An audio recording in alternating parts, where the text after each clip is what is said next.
On last week's show, we had our friend Nancy Altman on, and we talked about the enormous victory for Social Security that took place when President Obama, who in past years had been even proposing cuts to the Social Security benefit plan, came out and said he was not only for no cuts, but he was for expanding the program's benefits. That's the right position.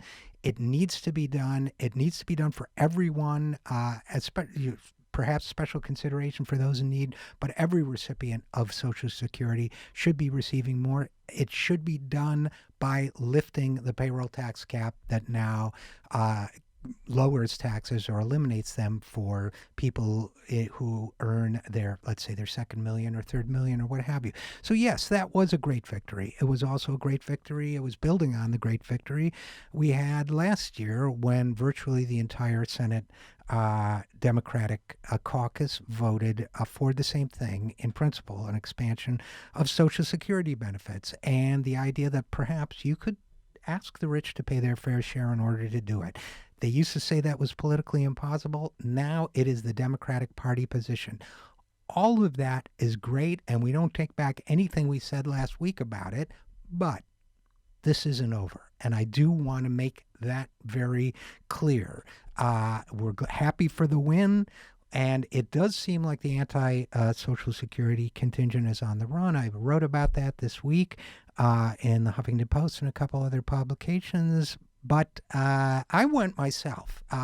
The anti-Social Security crowd is largely funded by a billionaire named Pete Peterson, right-wing billionaire, and he puts together these things called the Fiscal Summit every year that are designed to convince people, A, that the only thing we should care about is government deficits, with 47 million poor Americans, I might add, and B, that the only way to address those deficits is by cutting Social Security, which doesn't even contribute to the deficit.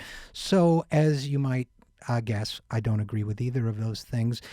It was a sad affair this year. People weren't all that happy. They certainly look like people who knew they were on the losing end of the argument. But here's the thing.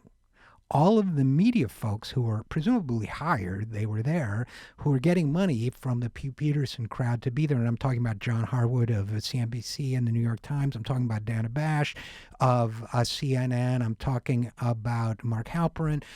All of these guys came in and they basically repeated the party line. Mark Halperin said, to paraphrase Mark Twain, everyone talks about the deficit, but nobody does anything about it. Dana Bash praised one senator. You're somebody who's trying to do something about the debt and not just talk about it.